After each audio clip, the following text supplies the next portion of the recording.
কিছুদিন আগে আমাদের সচিবালয়ে স্পার্কের থেকে একটা দুর্ঘটনা হয়েছিল আগুনের। এখন ভবিষ্যতে যেন এই ধরনের না হয় এই জন্য আমরা একটা প্ল্যান করেছি যে আমাদের এখানকে প্রত্যেকটা বিল্ডিংয়েই আমরা এই অগ্নি কীভাবে নিরাপণ করা যায় এই জন্য আমরা একটা প্র্যাকটিস করব। এটা এই মহড়ার এইটা আজকে ছিল আমাদের প্রথম, যেহেতু এটা স্বরাষ্ট্র মন্ত্রণালয়ের দিয়ে শুরু করছি, আমরা সাবসিকুয়েন্টলি অন্যান্য সব মন্ত্রণালয়ের বিল্ডিংগুলিতে এটা করব এবং আমরা সচিবালয়ের যারা আছে তাদের সচেতনতা বাড়ানো হবে এবং আমাদের পুরা দেশবাসীও এই অগ্নি নির্বাপনে কীভাবে সচেতনতা বাড়া যায় এই জন্য আমরা চেষ্টা করতেছি। আর আপনারা দেখছেন যে ফায়ার এক্সটিংগুইশার এটা কিন্তু একটা খুব সিম্পল একটা জিনিস, এটা কিন্তু আপনাদের সবারই রাখা উচিত, সবার বাড়িতেই রাখা উচিত। খোদা না করুক যে কোনো জায়গায় আগুন দুর্ঘটনা ঘটছে আপনি নিজেই কিন্তু আগুনটা নিভে আনতে পারেন, যেহেতু ফায়ার ব্রিগেড আসার যে সময় এই সময় কিন্তু আগুন অনেক ছড়ায় পড়ে। এই জন্য আপনারা সবার বাসায় এই একটা ওই যে অগ্নি নির্বাপন যে আছে যন্ত্র এটা আপনারা রাখবেন, এটা আমাদের অনুরোধ। কমিটি হয়েছিল, কমিটির সরাসরি ফল হলো এটা। আমরা এখানে দেখেছি যে আমাদের বিল্ডিংগুলো সব একরকম নয়, বিভিন্ন ধরনের বিল্ডিং আছে এবং সময়ের আবর্তনে এটা 70-75 সাল ধরে এই ভবনটি গড়ে উঠেছে, সরকারের প্রাণকেন্দ্র। তো এইটাকে রিমুভ করা একটু সময়ের ব্যাপার, বেশ অন্য জায়গায় শিফট করার সময়ের ব্যাপার।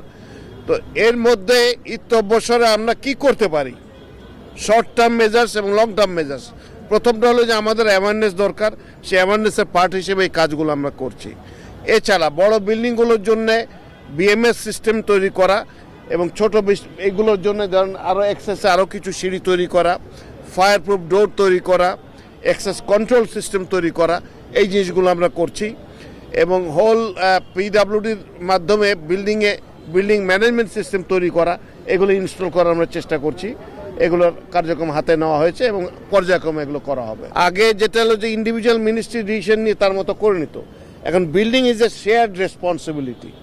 তো আমরা ধরে নিয়েছি বিল্ডিংয়ের যে কমন স্পেসগুলো আছে এইগুলো আমাদের পিডাব্লিউডি দেখবে, বিল্ডিংয়ের ওভারঅল এক্সিট এন্ট্রি তারা কন্ট্রোল করবে এবং ইন্ডিভিজুয়াল মিনিস্ট্রিগুলো তাদের পোর্শনটুকু তারা কন্ট্রোল করবেন, তাদের ইন্টারনাল থাকতে পারে, কিন্তু ওভারঅল যে স্পেস আছে সেই স্পেসের কন্ট্রোলগুলো বিল্ডিংয়ের ভিতরে থাকছে আপনার পিডাব্লিউডির, তারা সেইভাবে বিল্ডিং ম্যানেজমেন্ট সিস্টেম তৈরি করছেন এবং বাইরের স্পেসের জন্য আগের নিয়ম অনুযায়ী স্বরাষ্ট্র মন্ত্রণালয় করবে।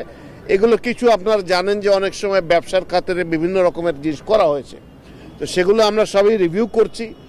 অনেকগুলোর যেগুলো ইনস্টলেশনের পর থেকে আর ব্যবহার করা হয়নি বা ফল্টি জিনিস দেওয়া হয়েছে সেগুলো দায় দায়িত্ব আমরা নির্ধারণ করার চেষ্টা করছি এবং এইটার জন্য রেশনালাইজ করার জন্য যা করা দরকার সেগুলো আমরা শুরু করছি।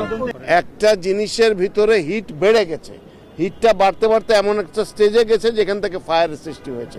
হিটের যে যেই সমস্ত ম্যাটেরিয়াল তার কাছে ছিল, যে ম্যাটেরিয়ালগুলো গলে যায় সেগুলোর থেকে ফায়ারটা সৃষ্টি হয়েছে। সচিবালয় শিফট করার জন্য তো ওই সে পাকিস্তান আমল থেকে প্ল্যান রয়েছে।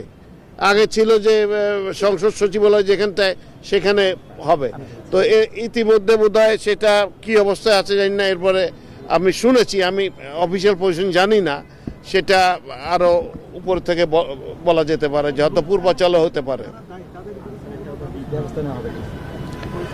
একটা আমি বললাম যে 75 বছর ধরে একটা বিল্ডিং তৈরি হয়েছে, দিনের বেলা ব্যবহার হয়, সেই সময় কোনো মিস্ত্রি কাজ করতে পারে না, রাতে সবাই বাসায় চলে যায়।